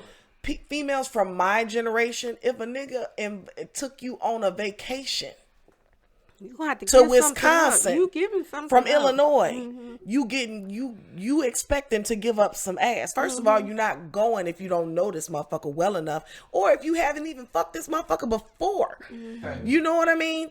It's like, why am I jumping on an airplane, going halfway across the country or to wherever the hell he's flying me to go be with somebody that A, I don't trust, B, I'm not romantically interested in. You know what I mean? It just don't make no sense. But I'll give their justification for it. This is my body, and if I don't want to fuck you, I don't have to. True. Okay. Which is absolutely true. This is my body. Just because you flew me out here doesn't mean that I'm obligated to have sex with you. I understand that you think that in your head, but that does not make it true. But then in the same sense or same instance, don't be expecting for him to fly you back out. To fly you back home, I should say, or fly you in. And that's what the situation a lot of females get into, because after they bust these men's proverbial bubbles. What? Because after they bust these men's proverbial bubbles, the man gets mad. He's salty. He done spent this money expecting to get some ass, right? Yeah. You know what I mean? And now he's like, you know what? It's cool. It's cool. You know what I'm saying? Some dudes can take it on the chest. You know what I'm saying? And say, you know what? I'm still going, we still going to have a good time. We still going to, hang out, do whatever. You know what I'm saying? I just struck out. You know what I'm saying? And then you got the other petty nigga that's like, you know what, bitch, get out. Mm-hmm. Yeah. You know what I'm saying? But I ain't got no money to get back home. That's not my problem. You definitely shouldn't have came. No, that's not my problem. Yeah, you should have. And first of all, my mama always taught me, don't go nowhere and you ain't got your own money to get back. Peace. Mm-hmm. That is true. Don't go nowhere without no money in your pocket. Yes. My first date with him, when we went to that comedy club. Mm-hmm. You remember when we went to that comedy club downtown? Like, I didn't really have no money at the time. I'm just fucking with you. Yeah, we went to the comedy club downtown. I didn't have no money. He was treating me. But I had sense enough to take $20 with me. Mm-hmm. You know what I mean? Just in case anything fucking happened. Yeah. And guess what? Wound up that $20 did come in handy, because what did we eat with that $20? Proceed. I'm asking you. McDonald's. We had Harold's chicken. Ooh, that's a good ass date. Because we was down there on 47th in Michigan. We went to the Harold's over there. After we went to the comedy club, and he was like, damn, you know what I'm saying, let's get something to eat. And then I used that $20 that I had to get something to eat. But mind you, never go your ass out the house without no money. Thank you. She made it seem like I didn't have the money or something. You didn't. You seem like a broke nigga. That's a lie. You didn't. Like I refute this. You look like a broke nigga on camera. That's what I felt like. She had to use her last $20. I had to use my last $20 to feed I refute this story. I refute. I did. This wasn't even me. I told you. Remember the story started. It said, like, that wasn't me. I didn't take it. It was you. That's that nigga Rodney. No, it was you. No, it was you. Yeah, but you know what? I want to chime in on that flown out discussion. And, I don't know. I think it should be like, she coming out here and we definitely gonna do the do. Mm-hmm. But I also feel like you got to seal the deal. Because, you know what I'm saying, it's like Shireen said, like, you might not have fucked this person before. Like, let's say you find, like, a little Instagram hottie or something like that, and you fly them out. And then when she get there, like, it's a fucking disaster. Like, this bitch got the nerve, and, you know what I'm saying, like, you getting heated and stuff like that. And now you want this bitch to go home. Mm-hmm. And it's like, yeah, I knew I didn't flown you out, but we didn't necessarily, like, seal the deal. Mm-hmm. I've gone out on, like, a POF date before, back in my single days. What's the PF? You said POF. POF. Plenty of fish. So like plenty of freaks. Oh, okay. And what I with this chick, you know what I'm saying, like when we out on the date or whatever, we having a little pizza or whatever, and it's like the whole time that we was in there, she was on the POF app scrolling and stuff. I'm like, we didn't even have no conversation. I'm just doing what I could have been doing at home, sending off messages to other chicks, but you doing it while we at the table. Mm-hmm. I want to leave immediately. Mm-hmm. And that's what we did. So when we were done eating pizza or whatever, then like I decided I was going to take her home. But you know what I'm saying? It's like, you don't know who you meeting until you get there. Mm-hmm. Right. Yeah. But women definitely need to come with their money to go home. Like if you get flown out, shit don't go right. You know what I'm saying? It's like you could be stuck somewhere trying to call home and then get somebody to cash app you some money so you can go ahead and get you a flight back and all this other stuff. You grown enough to fly your ass out of town. You have to get yourself back. I just want to say this one thing. If she was saying old school mentality, generational women, it's like not only do they think that, okay, he should fly me out or whatever like that, but they think he's supposed to have a place for me to lay my head, nice, my own room. They think that, I'm supposed to be eating for free. They think that, what I'm saying, it's going to be some gifts involved. Like, it's things that, they like, if this dude flying her out, that means he got money. You get what I'm saying? So they expecting certain things. Yeah. That's one. Yeah, you were alluding to like what I was going to segue to. The price of pussy has gone up due to inflation. Yeah. And it's just like when you expect all these things, and then the dude like, am I getting some ass? And you like, hell no, that ain't guaranteed. Mm-hmm. It's like, if your expectations is for me to feed you, house you, and possibly take you shopping, or she want a bag. Yeah, you want me to treat you and wine and dine you. You better give me some relief in that process. So my thing is for these new women, these new age women, to think that a dude flying you out ain't coincide with you spreading your legs is insulting for the dude who flew you out, because your mindset is fucked up just as well as he is. You know what I'm saying? Because I ain't flying no chick out. Like Shereen mentioned, I ain't flying no chick out unless I already do, and I know where it's at. Right. You get what I'm saying? I ain't finna go get a model off Instagram if I got millions of dollars and be like, oh, the model on Instagram, let me fly out. No. You know what I'm saying? I'm gonna go where she's at and holler at her then to see if it's even anything there. If it's any chemistry. Yeah. So, but I'm not fit to say, oh, let me fly you out, and then I fly you out, spend my money, and then you get there, and she like, I'm not feeling you, dude. You're not that dude I'm with. And I think it's a numbers game too. Because you get some chicks where if you fly them out, they will bust it wide. Yes. Most automatic. Will. But the problem is when you catch the one that don't. It's like the lottery. Sometimes you scratch that motherfucker off and you don't want your money back, and sometimes you scratch that motherfucker off and you lost. It's, you know what I mean? Every single outcome ain't gonna be the same. I had another point about the flying somebody out. Why we can't have this? We grown as fuck. Why we can't have this conversation? Why does it have to be all of these assumptions? You know what I mean? She's assuming that she's flying out under no strings attached. He's assuming that she's flying out about the fuck. We're human. We speak the same language, don't we? Yeah. There's no communication barrier right here. You know what I mean? If this is going to be a transactional, you know what I mean, relationship, we need to discuss the terms of this contract. 100. You know what I mean? And keeping it under this veil of spontaneity, it's like you get what you get. You gonna find somebody out there that didn't sign up for what you selling. Yeah. You know, and then you can't get mad at them because they not down with the program. Yeah. You know, and she can't get mad at him because he expected. It's like, look, dude, let me tell you something. If you just want to buy some pussy, it's prostitutes every fucking where. Yeah. But the same man will say, if I just wanted some company, I could have hired an escort and saved myself some fucking money. Period. So I'm not saying that I don't understand both sides of the coin, but nigga, if you trying to pay for some pussy at the same time, why don't you just pay for some fucking pussy? Yes, I agree. I agree with that. You know, I see a lot of celebrities making that mistake with flying out and stuff like that. It's like, them bitches be exposing you.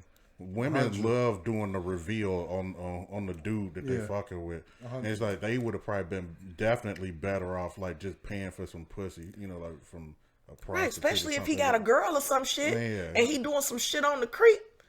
You know what I'm saying? Yeah.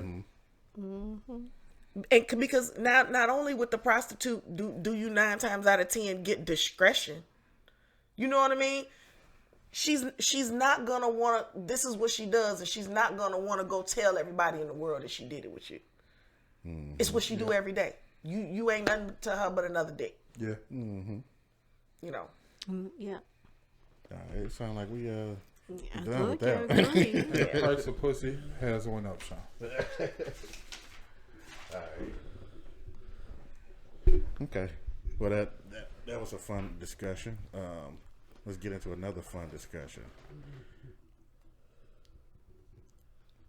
I did not need you to do that. Oh, I'm sorry. All right, but I want to do a little game called Who's the Most Likely? You have it down to it. All right. All right, so the first question is. Okay, wait a minute. Set this up. She always gonna do the rules. Yes. Are we doing this couples? Yeah. All right. So that means that Gene and Delta need to be aware of the rules. Okay, so he's going to ask a question, and you point at who it applies to, Right. your partner or yourself. Okay. And we're going to see what the if y'all outcome agree is. or disagree. If with y'all each other. agree or disagree. So y'all just gonna point at each other. Right. All right. So the first question is, who is the most likely to make a big purchase? That was an easy one for me. Yes. All right. Am I just gonna? Are we gonna flip flop? We're going to do it after they do it. After Yeah. All right. Next question is, who is the most likely to say sorry first?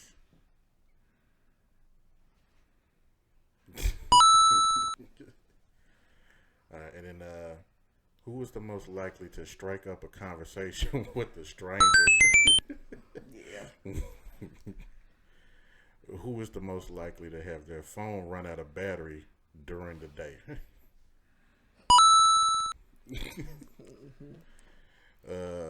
Who is the most likely to win an argument with their significant other? Did you just win like going straight all the way down? Right. It's me. the only one she won was who likely to say sorry first. So, but they both got them all right. Yeah, habitual line Our turn. All right. Can y'all read the questions for us? Yeah. All right. All right. Who is the most likely to make a big purchase? All right. Who is the most likely to say, I'm sorry first? Okay. Who is the most likely to have their phone run out of battery? I'm going to switch it up a little bit. I almost want to fight that one. I'm going to say me. All right. Who is the most likely to say, to strike a conversation with a stranger? Oh, okay. Wow. And who is the most likely to win an argument with their significant other? And I feel like that's default, because with him, it's like he'll keep going on and on and on. It's like I'm to the point like I don't care. At this point, it's like I don't care. Whatever, you win, but I'm gonna get you back. Though I'm gonna get you back in another way. I think Shireen is guilty of like doing whatever she needs to do to win some of these arguments. Yeah. Even if she had to like turn it up a notch on me with the level of the voice, like she getting higher than me. Or like able to twist up out of stuff, because sometimes like my comebacks be fire, and then like still she'll like flip back out of it, and it's like, yeah, I think I'm losing her. Like, He's a manipulative. My He's very strategy with manipulative. all arguments is make sure the woman stays on point. Don't, because we can go out of this conversation and talk about some shit that you definitely gonna win about it, but it don't have shit to do with this conversation. Shireen try to do that. Like no. You right on that. I feel like I give you total victory. The one that's guilty of that, because say I come to him and this is just completely, fantasy. So, hey, Sean, you forgot to take out the trash. Man, don't get on me about taking out the trash. Last week you forgot to make the bed, and then I didn't say nothing when you forgot to make the bed. And it's like, you still didn't take out the trash today. Yeah, it's like, and my thing is, it's like I had the courage to bring up my issue with you today. Yeah. When it occurred. 100%. And instead of dealing with the issue that I just brought to you, you tell me how you could have brought something up a week ago, but you didn't. Yes. And I guess your point in saying that is to tell me he let it go. That he let that go, so I should let this go. Yes, but the thing that he don't know about women is that there were 100 things that I already fucking let go. Lies. I let 100 things go. I let you leaving your socks in the middle of the living room go. I let you leaving your plate on the table go, as if you have a maid around here. Yeah. I let, you know what I mean? I let so many fucking things go. It's like, and I don't get the appreciation for that. I built up the courage to come to you about this one situation, and you told me I shouldn't be saying it because you didn't say what you wanted to say last week. That's a personal problem, my brother. Ooh. And I'm going to need you to accept responsibility. and can we have this conversation? Bring that mic close to you. Please. But at the same time, with arguments like that, when Delta, Delightful tries to bring that to me, she won. Every time. I'm not arguing them points. When it comes to keeping up the house. Wait a minute. I hate when I win those arguments. You're like, okay, yes, you won out. But what I have to say, it's like, no, let me have my victory. Let me revel in it. Let me feel like, right. It's like you trying to over. What is the word? Be on that mountain.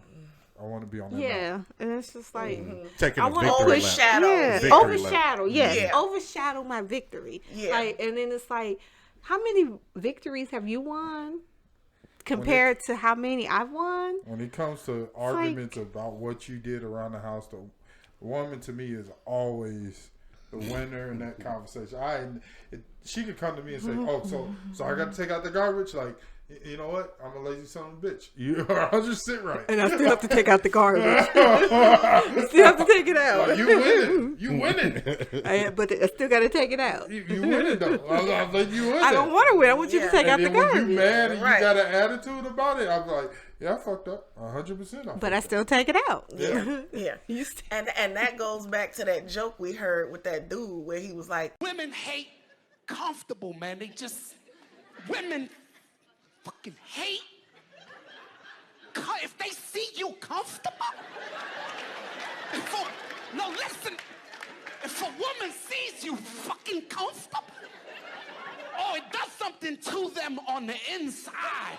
Let me tell you, if a woman comes from work and she got some groceries, and the first thing she sees when she come in the house is you laying on the sofa, fucking comfortable. My God, when she comes in, her whole face, man.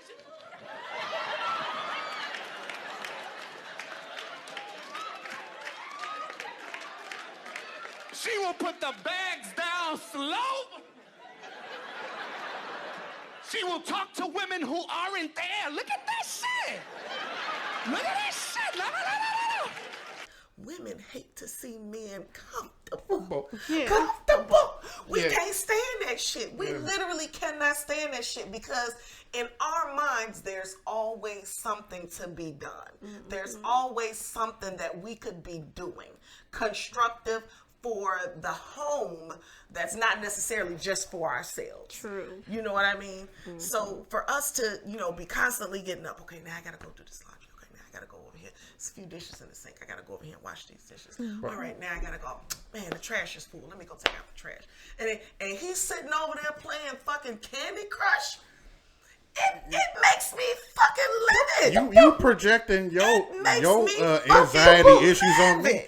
Like take Poppy with anxiety pill or something. Sit your ass down like I am. This is the weekend. This is the only time I get to sit down. And I am running around here 100 miles per hour doing every fucking thing. And then when we do sit down, we feel guilty. Can I say something? Can I ask you a question? Especially if it's stuff that needs to be done. We feel guilty when I know I do. I feel guilty when I sit down and I see like, man, I should have did it, but shit, I ain't trying food. Y'all the hardest when it comes to house stuff. Y'all the hardest worker there is. But and I the kids, and the kids, I want to ask you a question. Do you think that during the work week, you have a harder job or him? Outside the house, not in the house. Outside the house. That should be easy. It's easy. He does. Yeah.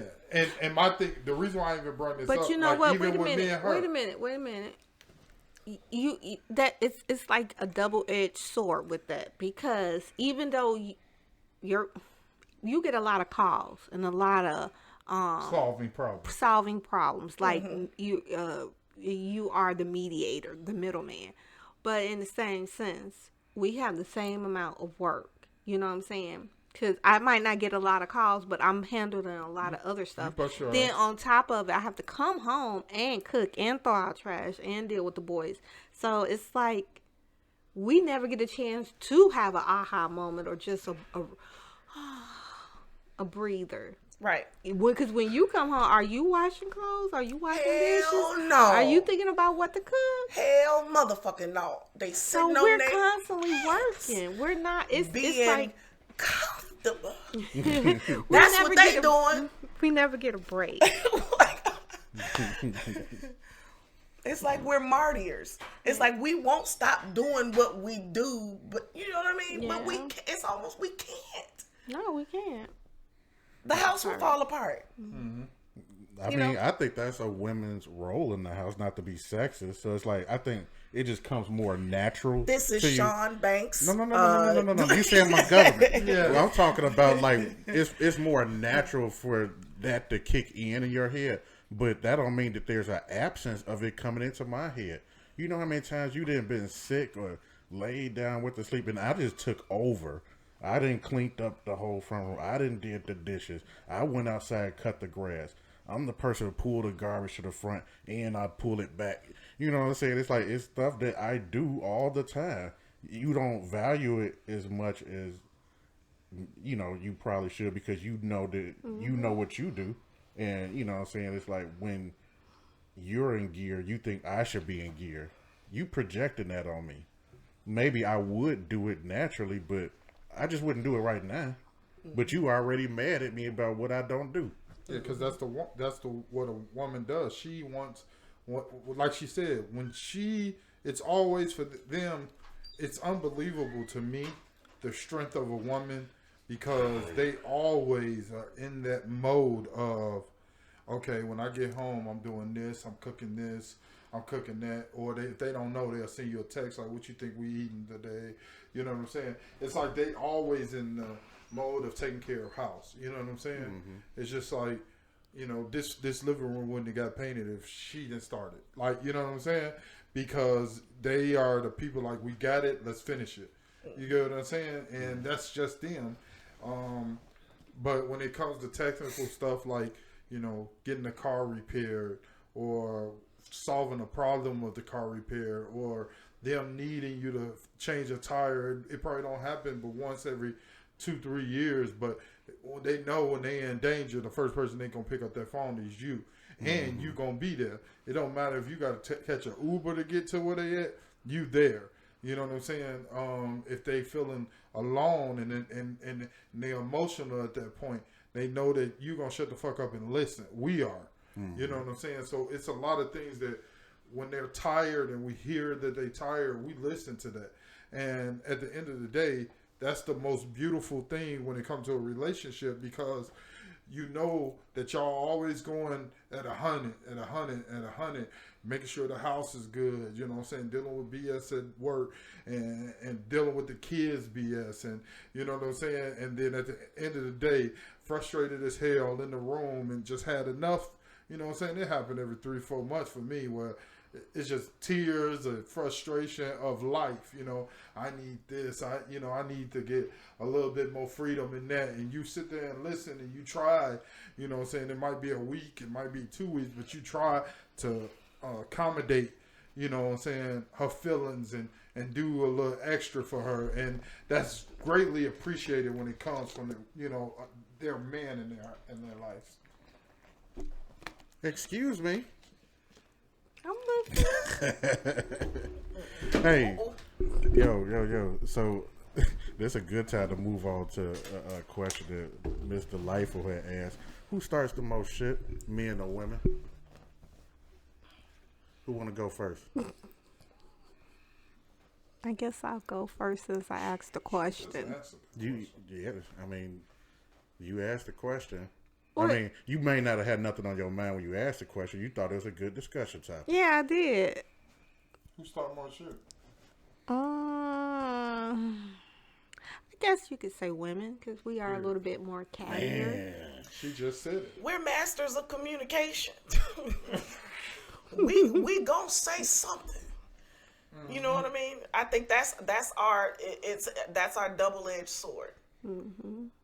It helps us to communicate with each other. Women love it. Mm-hmm. Yes. It's like, thank you, Delta, for communicating that to me, that you did the dishes before you left, so I wouldn't come home thinking I had to do the dishes, and I was able to move on and do something else. Yes. Right? Thank you for that. Right? Yes. Men, you know what I mean? They don't communicate nothing. No. You should have just known. Like, we gonna communicate with each other. It's a double-edged sword. 100%. We over-communicate with each other and we Too love much. it, and we over-communicate with men, and y'all hate it. We hate it. Men hate it. I can't tell because y'all be gossiping y'all ass off me, and they be like, we don't gossip, but y'all be gossiping. Y'all be over communicating, under communicating. Not about what y'all. Eugene, whatever. Don't even go there. No, the truth. You know, you be on the phone and you hear my gossip. truth. It ain't But nothing still, you compared to gossiping. your gossip. It's still gossiping. Your gossip is some other stuff. Our gossip is some real life events Like that what? take place. Like what? You know, you already know because you be in my gossip. When you hear me talking on the phone, you be like, what happened? What's going on? Like, she into it. Like, what happened? Like, she want to know. When I get off the phone, like, shit be going on at work, she want to know exactly what happened, tell me the story. And then, if I don't give it to her, like, it's too much down to she's pissed. Like, I turn around, look at her, she's like, because you this could asshole, no, because I get pissed when you don't communicate with me. Because then you'll be like, I thought I told you that already. You'll bring up something maybe a month or two down the line. You'll be like, I thought I told you that. I'm like, no, you've never told me that. You never told me that once my jig passed. I thought I told you that. You was listening. You should have heard. It's like, no, I didn't hear that. You told me not to worry about it. It's too much. You'll tell me later.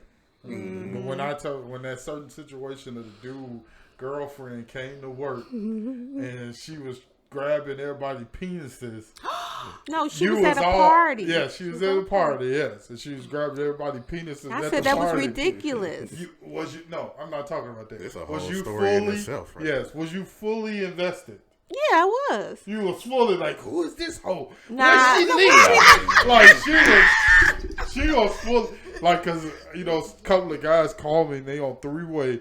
Like, it's like 6 of us on the line at this point. It's like, dude, you should have came to this. But they was talking about, they was dogging dude for what his old lady did. Yes. Yeah, but this lady, I should say. Yeah, but she was fully into it. Like, I couldn't even get. So who is it? Like, they was talking and I had to mute the phone.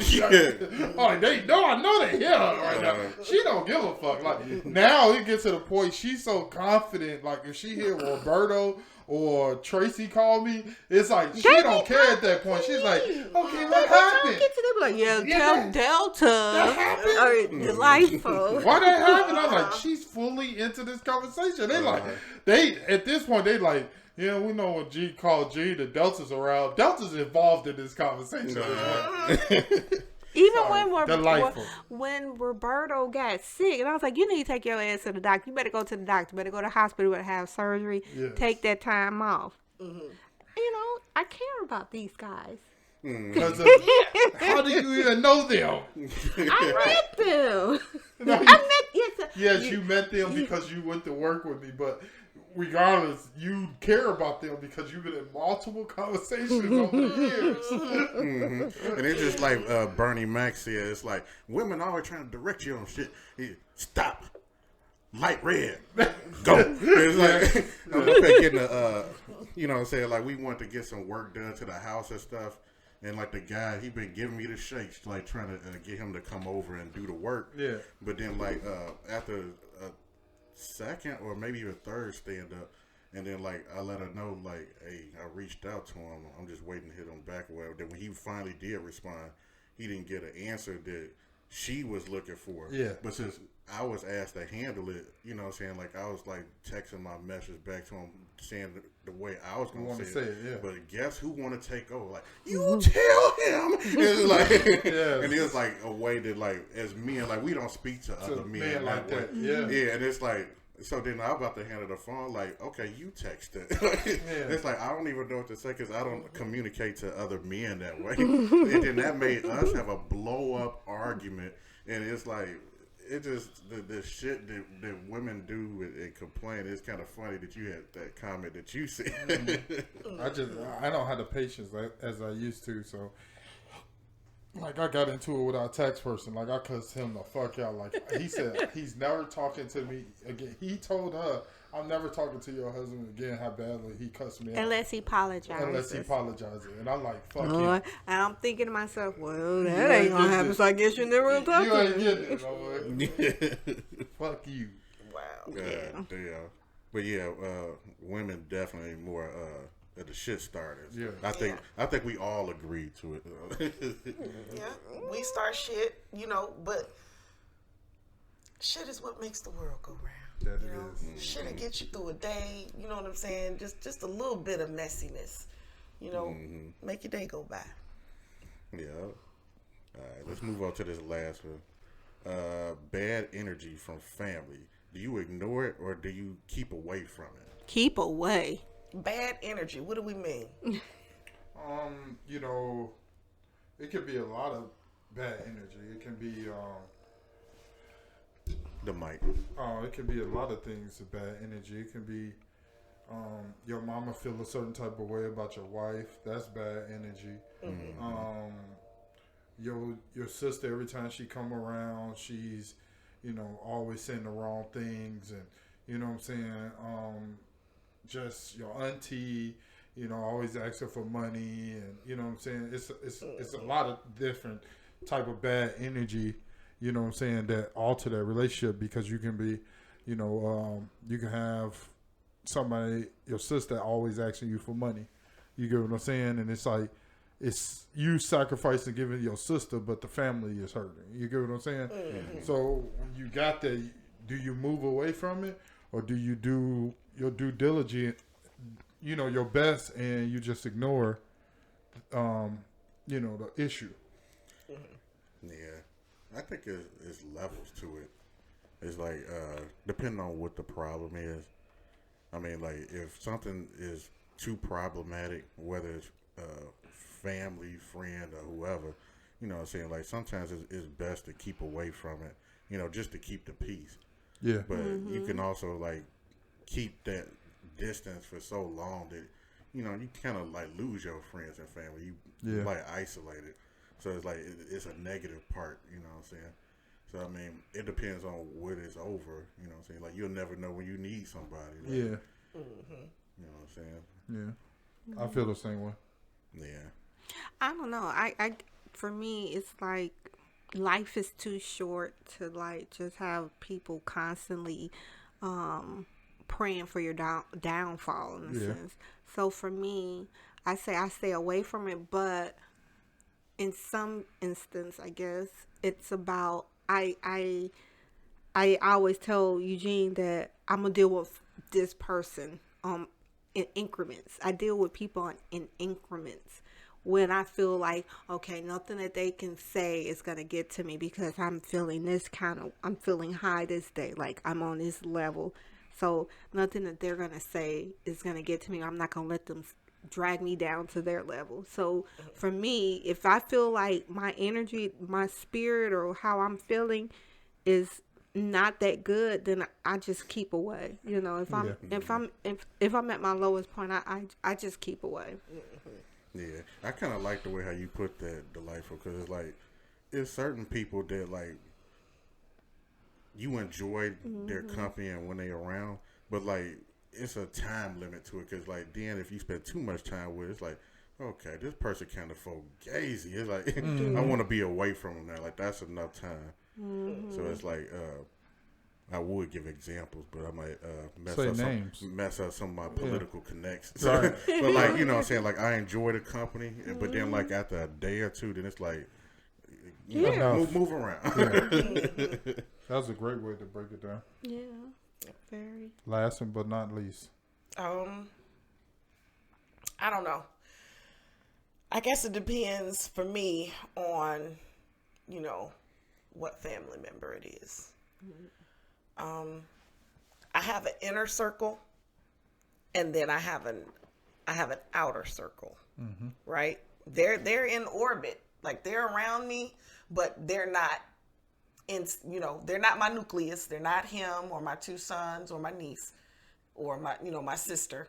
It's like there's an inner circle, there's the nucleus, there's a inner circle, and then there's another circle. Depends on which circle It's the whole you're circle from. that she's referring to, the hoes. The hoes. Yo, me and hoes is like, oh, that's her friend. Like they weren't friends in 2000. Nobody think about you. Whatever. Then there's the other circle. But that's the way that I see it. If I get bad energy from somebody in that inner circle, it's like I'll distance myself for a while. Like I've even had this with my sister where she's either done something or said something that kind of rubbed me the wrong way, and I'll distance myself. I won't call you. I won't accept your calls. I'm not talking to you. I'm not, you know what I mean? Because I have to let you know that what you did upset me.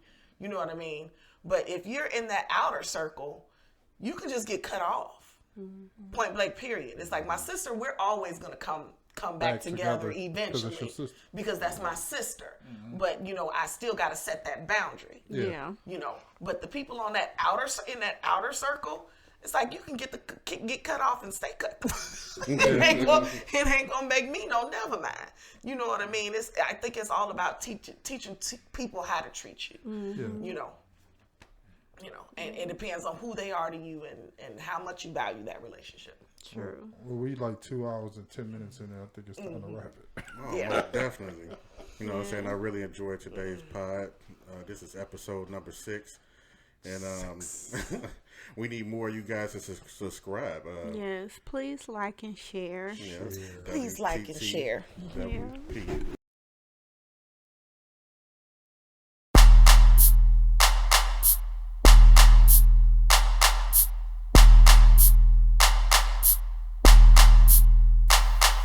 The team was poppin', put it close to your ear hole. You want reviews, we gotta sit back for info. We poppin' and never stoppin' and leaving y'all wanting more. The team was poppin'.